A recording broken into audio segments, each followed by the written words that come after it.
Senior صحافی اور تجزیہ کار نصرت جاوید کے مطابق عقل کل ہونے کا میں دعویٰ دار کبھی نہیں رہا۔ غلطی انسانی فطرت کا حصہ ہے، یہ اعتراف کرنے کو لہٰذا مجبور ہوں کہ میری سوچ کے برعکس بھارت کا وزیر اعظم نریندر مودی مقبوضہ کشمیر کے پہلگام میں ہوئے دہشت گردی کے واقعے کا سارا الزام پاکستان پر دھرنے کے بعد اب ہمیں فوری طور پر سبق سکھانے کے اقدامات لینے سے کترا رہا ہے۔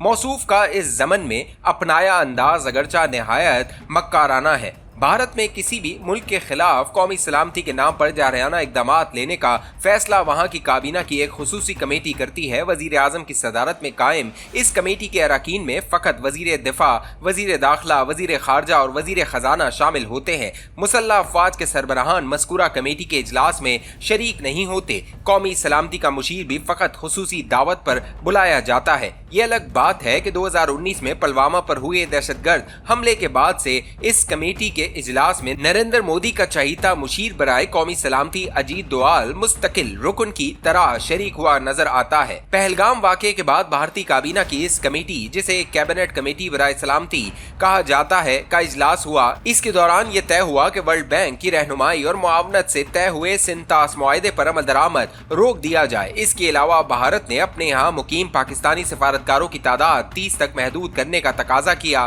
پاکستانیوں کے لیے ہر نوعیت کے ویزے بھی فی الفور منسوخ کر دیے گئے۔ ان میں سے سب سے زیادہ اہم میری دانش میں وہ ویزے تھے جو متوسط طبقے کے پاکستانیوں کو جگر اور معدے میں پیوند کاری کے لیے جاری کیے گئے تھے۔ انسانی ہمدردی کے تقاضوں کو بلا کر میڈیکل ویزا پر آئے تمام پاکستانیوں کو 29 اپریل تک بھارت چھوڑنے کا حکم ملا۔ موذی امراض کے علاج کے لیے بھارت گئے پاکستانیوں کو شفاقانہ انداز میں وطن لوٹنے کی حتمی تاریخ دیتے ہوئے مودی سرکار نے یہ پیغام دیا کہ وہ 29 اپریل کے بعد پاکستان کے خلاف کوئی جارحانہ اقدام لینا چاہ رہی ہے۔ غالباً اسی باعث پاکستان کے وزیر اطلاعات نے منگل اور بدھ کی درمیانی رات 2 بجے کے قریب پاکستانیوں کو خبردار کیا کہ آئندہ 24 سے 36 گھنٹوں میں بھارت کوئی جارحانہ قدم اٹھا سکتا ہے۔ 29 اپریل کو مگر عمومی روایات سے ہٹ کر بھارتی وزیر اعظم نے براہ راست اپنے وزیر دفاع اور مشیر برائے قومی سلامتی کی موجودگی میں مسلح افواج کے سربراہان پر مشتمل ایک اجلاس کی صدارت کی۔ اس کے اختتام پر ایک غیر ملکی خبر رساں ایجنسی کے ذریعے دنیا کو یہ خبر دی گئی کہ بھارتی وزیر اعظم نے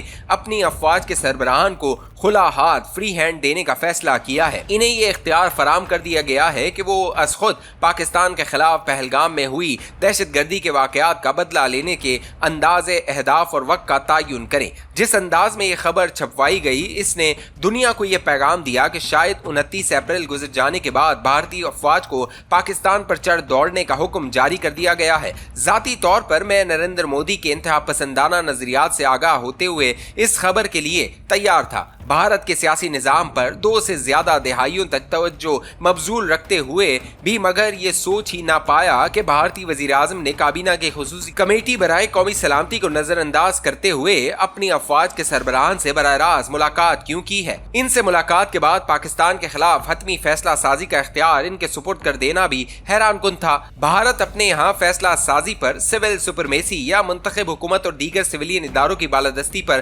بہت ناز محسوس کرتا ہے۔ اس کے علاوہ نریندر مودی بھی بطور وزیر اعظم ہر معاملے پر ذاتی نگاہ رکھنے کا عادی ہے۔ اس تناظر کو ذہن میں رکھتے ہوئے میرے ذہن میں سوال یہ اٹھنا چاہیے تھا کہ پاکستان کے خلاف کوئی جارحانہ اقدام اٹھانے کے لیے وقت اور طریقہ کار کا اختیار بھارتی فوج کے حوالے کیوں کر دیا گیا ہے۔ ذہن میں یہ سوال اٹھتا تو شاید میں یہ بھی سوچ سکتا تھا کہ نریندر مودی پاکستان کو سبق سکھانے کی ذمہ داری اپنے کاندھوں سے ہٹا کر اپنی افواج کے سر منتقل کر رہا ہے۔ عقل کل کی طرح سوچتے ہوئے اس رائے پر قائم رہا کہ بھارت پاکستان کے ساتھ جنگ چھیڑنے کی جلدی میں ہے۔ بدھ 30 اپریل کو مگر بھارتی کابینہ کی ایک اور خصوصی کمیٹی کا اجلاس ہوا۔ اس کمیٹی کو کیبنٹ کمیٹی برائے سیاسی امور کہا جاتا ہے۔